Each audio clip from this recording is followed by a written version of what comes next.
YT food channel में आज हम आपके लिए तिल के लड्डू बनाने की आसान सी रेसिपी लेकर आए हैं। वीडियो को आपने एंड तक पूरा देखना है बिना स्किप किए।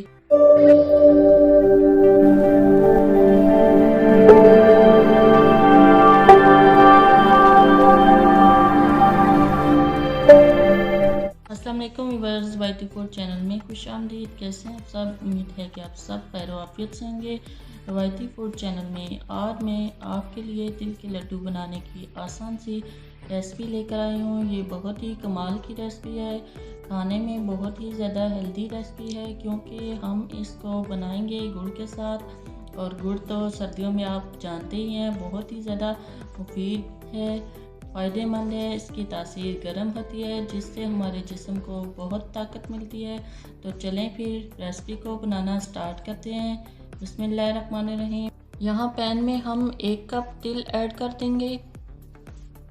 तिल आप सफ़ेद वाले भी ले सकते हैं, काले वाले तिल जो होते हैं वो भी ले सकते हैं, या दोनों को मिक्स करके भी ले सकते हैं। यहाँ तिल को हम लो फ्लेम पर 4 से 5 मिनट तक भून लेंगे। तिल में हम लगातार चम्मच चलाते रहेंगे ताकि इनमें हल्का सा गोल्डन कलर आ जाए, यानी कि तिल हल्के से रोस्ट हो जाएं। बहुत ज़्यादा हमने तिल को नहीं भूनना वरना तिल का कलर भी डार्क हो जाएगा और खाने में भी कड़वा सा टेस्ट आएगा जो बिल्कुल भी खाने में अच्छा नहीं लगेगा। आपने इस बात का ज़रूर ध्यान रखना है। यहाँ जो तिल हैं इनका कलर आप चेक कर सकते हैं, हल्का सा गोल्डन हो चुका है और तिल थोड़े से फूल भी चुके हैं और हल्की हल्की सी इसके ऊपर शाइन भी आ चुकी है। इसका मतलब है कि हमारे तिल अच्छे से भुन चुके हैं। अब हम इनको उतार लेंगे साइड पे। तिल को हम प्लेट में निकाल लेंगे ताकि ये थोड़े से ठंडे हो जाएं। इसी पैन में हम 1 कप से थोड़ा कम गुड़ ऐड कर देंगे, साथ ही इसके 1 टेबलस्पून देसी घी ऐड कर देंगे। ऐसे इसमें पानी डालेंगे और गुड़ को अच्छे से मेल्ट कर लेंगे। लो टू मीडियम फ्लेम पर हमने गुड़ को मेल्ट कर लेना है। और अब ये देखें गुड़ अच्छे से मेल्ट होना शुरू हो गया है। गुड़ को हमने थोड़ी देर और पकाना है जब तक कि झाग बनना शुरू ना हो जाए, जब तक इसमें बबल्स नहीं बनेंगे, मतलब कि आपका शीरा अच्छे से तैयार नहीं हुआ। 1 से 2 मिनट तक ये शीरा तैयार हो जाएगा।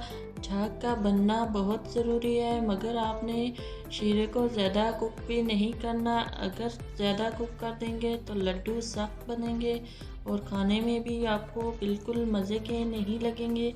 अगर आपने शीरे को बहुत कम पकाया तो जब आप लड्डू बनाएंगे तो शेप बिल्कुल सही नहीं बनेगी। आपने बहुत ख्याल रखना है इस बात का। और यहाँ शीरा तैयार हो गया है और शीरे का इस तरह का बनना बहुत ही ज़रूरी है। फ्लेम को हम बंद कर देंगे और तिल जो कि हमने रोस्ट करके रखे थे इसमें ऐड कर देंगे और इसको अच्छे से मिक्स कर लेंगे। इसको बहुत तेज़ी से हम मिक्स करेंगे क्योंकि जो गुड़ है ठंडा हो गया तो वो जमना शुरू हो जाएगा।